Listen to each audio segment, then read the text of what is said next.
datang di podcast spesial ujian akhir semester mata kuliah literasi digital. Saya adalah tuan rumah hari ini. Nama saya Simon Stephen Sitorus.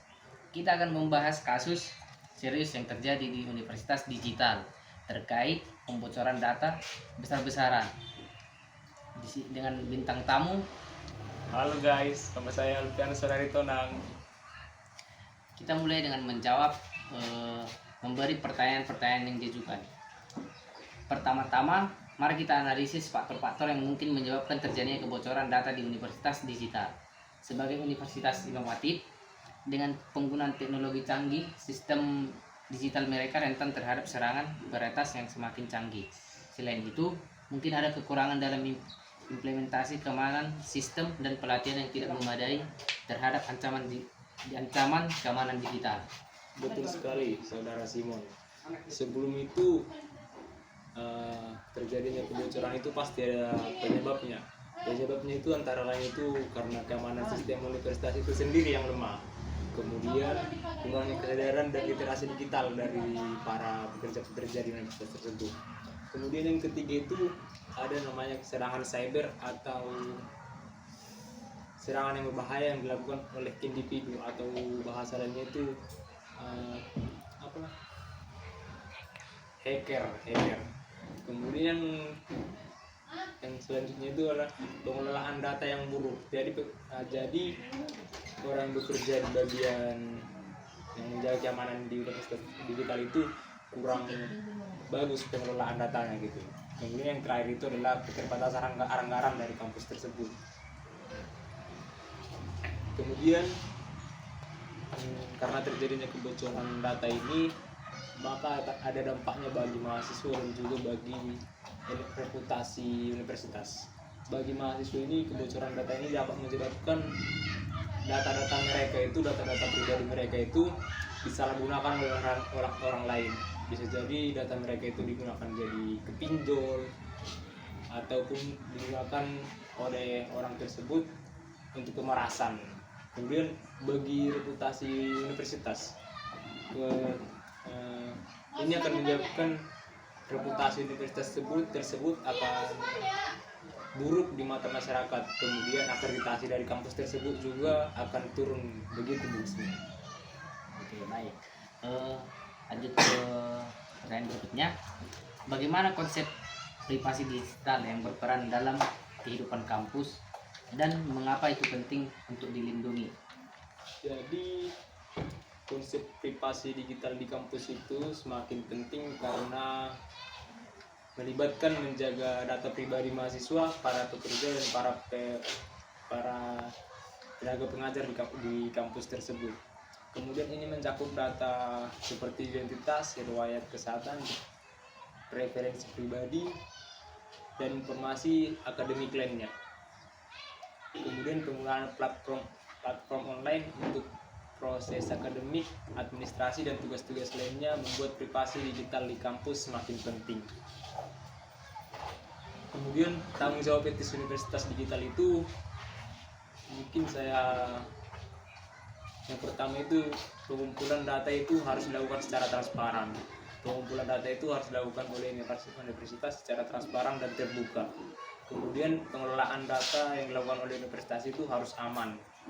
Kemudian yang ketiga itu kepatuhan terhadap regulasi. Kemudian yang terakhir, yang keempat, respon terhadap para pelanggar data. Kemudian yang terakhir, pemeliharaan atau maintenance dan akuntabilitas yang dilakukan oleh pihak kampus universitas digital tersebut. Seperti saudara tadi mengatakan atau menyinggung regulasi dan kepatuhan. Apa regulasi yang relevan dengan perlindungan data pribadi di institusi pendidikan? Kemudian untuk regulasi itu ada beberapa jenis ya regulasi yang ada. Yang secara umum yang pertama itu ada GPDR yang ditetapkan pada Mei 2018. Ini menyediakan struktur yang kuat untuk melindungi data pribadi di Uni Eropa. Ini mengatur pengumpulan, penyimpanan, penggunaan, dan penghapusan data pribadi. Kemudian di Amerika Serikat itu sendiri ada namanya FERPA. memberikan perlindungan serupa terhadap siswa di institusi pendidikan. Kemudian yang terakhir itu ada undang-undang yang namanya undang-undang perlindungan privasi anak atau UPA atau KOPA di Amerika Serikat. Jadi hal ini, undang-undang ini melindungi privasi seorang anak itu di bawah usia 13 tahun begitu. Dan saya butuh solusi dan rekomendasi langkah-langkah yang konkret yang harus diambil oleh universitas digital untuk memperbaiki kebijakan privasi dan memulihkan kepercayaan mahasiswa itu bagaimana ya? Langkah pertama yang harus diambil oleh universitas tersebut, universitas digital itu adalah melakukan audit kebijakan privasi internal. Kemudian universitas digital itu harus melakukan penyuluhan dan pelatihan rutin tentang privasi data kepada karyawan dan siswa-siswa. Kemudian untuk solusi dan rekomendasi saya itu, mungkin universitas digital tersebut harus memberi infrastruktur dan teknologi untuk mengelola data yang aman dan dipercaya oleh masyarakat. Kemudian juga universitas digital tersebut harus membuat kebijakan privasi yang jelas dan transparan yang mencakup pedoman untuk bagaimana data pribadi tersebut digunakan, dikumpulkan, disimpan dan dibagikan. Begitu. Sangat baik. Poin-poin ini akan membantu universitas digital untuk menangani krisis ini dengan lebih baik.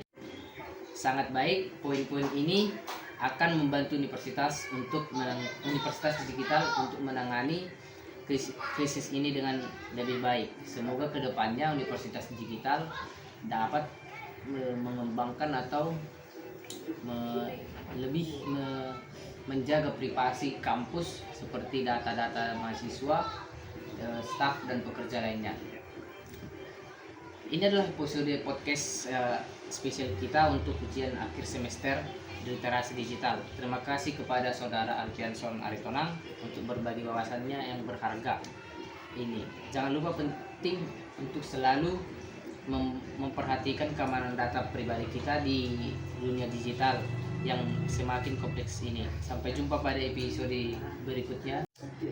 Terima kasih kepada saudara Alfianson Aritonang telah mau hadir di acara podcast saya ini yang berjudul podcast spesial ujian akhir semester literasi digital.